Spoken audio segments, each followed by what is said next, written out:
Don't you dare say I'm gonna make it, 'cause I don't believe in what you. Welcome to TWLC Reviews. I'm Quan.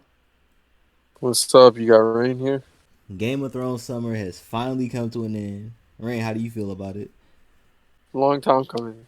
I mean, sure, it wasn't as long as it should have been, but I think they did a good job with the amount of time that they had. Wasn't that bad. To discuss the Battle of the Dead, now I'll admit, I actually liked this and felt like it was everything that it needed to be. To get all my complaints out the way, I only had 3. 1. Theon was standing there to protect Bran. Okay, that's fine because he felt like he owed him. But when the Night King and his soldiers arrived, he did the stupidest thing and then just ended up dying. Like, okay, let's say he was actually able to hit him. Now you got all these other damn soldiers to deal with because you didn't know that if the Night King died, that everyone else died. 2. Besides him killing Theon, we didn't get to see the Night King really fight at all. Like, we knew what he was capable of, so it was kind of disappointing to me, the fact that we couldn't actually see him in full battle. And the 3rd, I'm actually happy that Arya killed the Night King. It couldn't have been any better person to have done it. But the fact that she literally came out of nowhere and all she had to do was just stab him and everybody else just disintegrated and the battle was just over like that was a little anticlimactic. But other than that, they did everything they were supposed to do. Theon. When he took over Winterfell, throughout the whole show, he's never seemed to recover from me. I mean, sure, he made it up a little bit. You know, he has done some good deeds, helping Sansa, whatever, protecting Bran to his last breath. But he never fully made it up to me. Going through Theon's head is like, obviously, I'm gonna die, so let me just charge at the Night King, see if I could kill him or wound him at least. I'm pretty sure it was just like a last little death charge to where he could see if he could kill the Night King and do some good. You know? The last stand, protected Bran, bought just enough time for Arya. So I do respect that, but still, you never really fully recovered from me. I'm sorry. But it is what it is. Arya, it made me so happy seeing her put that Valyrian steel dagger through him like that. It was magical, to say the least. It was a surprise. And it was, I guess, kind of crazy for that whole battle to end from this one stab. But it is what it is. Just happy more so that it wasn't very cliche to where Jon Snow made his way back there and they had one last battle and saved the day. Because Jon Snow, I'm pretty sure everybody will agree with me on this, he's basically the main character. It shows that, the main character doesn't always have to finish the bad guy. Cersei crazy ass. Man, she make me fucking sick, bro. Like, okay, she knew in her heart whether her ego wanted to believe she would win or not, that she was gonna lose. But what did she do? She stood against Daenerys and had Missandei kidnapped just to give a final fuck you and have the Mount kill her. The only regret that I have for Cersei dying is that she didn't die a brutal death. She just got crushed by some damn rubble. And that brings me to her lover, Jaime.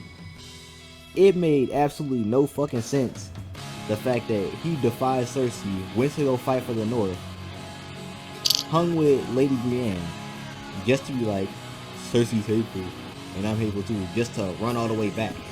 So I'm like, you did all that building for what? Just to relapse? And say, I care for her more than I care for you? Even though just one sword doesn't change the whole fight.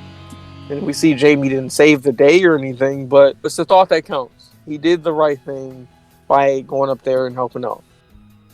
And then just to come back, just basically erase all of that. I know exactly what kind of brother-sister love they got going on, bro. It can't be that strong. He really let me down. It's not like he was my favorite character or anything, but he definitely redeemed himself with me personally over time. He died a way he didn't have to die. But Cersei, I guess it's not too much to say. Crazy. She didn't care about her people surviving. She just cared about herself. And now, like you could see towards the end, she was genuinely scared, trying to escape with Jaime. And she died a very, very shameful death. The true Mad Queen, Daenerys, if she would have went crazy after she seen Missandei die, it would have made a little more sense for me. But she had enough composure to walk away, regather her thoughts, and bring her troops to fight the Lannisters, just to have them surrender, and you decide to burn everyone down because you heard some bells ring. You had enough composure to watch your best friend die, but after all that, you decide to kill innocents and slaughter the whole damn city. Now what's left for you to rule? You were literally the queen of the ashes. So that actually pissed me off, and I felt like she backtracked on a lot of who she really was. Oh, maybe this who she actually really was all along. Maybe it's just in the blood. Maybe it was just like an effect, like Naruto, like Kurama, and all the seals is coming off one by one or something. Maybe just all the events that was happening, just one seal breaking, and then eventually, at the end, that boy, Kurama just came free, and she just turned into a demon or something. It didn't shock me that she went crazy or she became cruel, but it shocked me that she just decided to kill everybody with didn't even care. She wanted to see them all die. And at the end of it all, she got her Iron Throne. There's nothing to rule over, but she got it, I guess. John, man, you really disappointed me this season. The fact that you were literally so blinded by your love for Daenerys. You knew what she did in King's Landing was wrong, but you still tried to find somewhere in your head to justify the atrocities she committed. But eventually, you end up realizing what you had to do, and you took her life. People may not agree with me. A lot of this shit would not have happened if he didn't actually swear his allegiance to her that damn quick. I didn't have any problems with Jon and his decisions. He fell in love, but at the end of the day, he did make the right decision. I feel like Daenerys probably would have went down this path anyway. I am glad that he did make the right decision at the end, no matter the consequences. He saw the bigger picture. It's like, yo, I can't let this woman roll. Like, what's going to happen next? She's probably just going to go to the north and be like, you know what? I don't like y'all anymore. Just get the burden everybody up. Then what do you do against a dragon? What do you do? Before we actually get to rating this season, I actually want to give you my personal MVP for Game of Thrones. My personal MVP is Tyrion. If you look at everything he's done, he literally remains solid throughout every season. But to speak a little bit more about him in the 8th season, that plea he tried to give Cersei was beautiful, because it showed you that he stayed true to who he was from the beginning. And that scene where he stood up to Daenerys and tossed aside his hand of the queen pin to let her know that he thought that what she did was wrong, took a huge amount of balls, knowing that she could have had him killed at any time. Who's your MVP for Game of Thrones, Rain? Arya Stark. I'll say she's also specifically the MVP of this season here. Killed the Night King, protecting her brother Bran, and ultimately kept him alive to be the king, I guess. She had a really dynamic journey. Pretty much came from the bottom of the bottom, just running around the woods, no food and water, just captured. She was a slave. She was an assassin, all type of stuff, man. She had a really rough journey, if I do say so myself. But and then she had her big shining moment at the end there. I'll give it to her. Despite all the things that I love to hate about it, I feel like it was a decent season. I think the biggest thing that everybody can complain about is it was very rushed and they should have had a little bit more episodes to tell the story. But things happen and things may not always go as you plan. So what you gonna do? But my personal rating, I gotta give season 8 of Game of Thrones a 6. Ran. I got the season of 7. The show overall, I feel like, is S tier.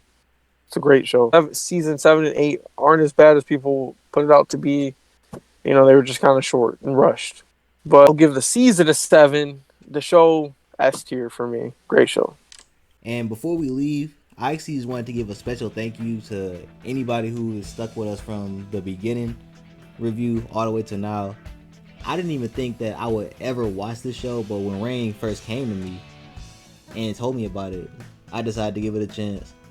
And from the first episode, I was hooked. And I have no regrets because this show has so much beautiful writing, great actors, great effects, and I'm happy I got to do this. So once again, thank you to anybody who stuck with us. Rain, is there anything you'd like to say? Same, man. Same. Thank you to the people who stuck with us in the beginning. It was a pretty interesting journey. And yeah, I'd recommend it to anybody. It's a great show, you know. So like people who haven't watched it, you're missing out, man.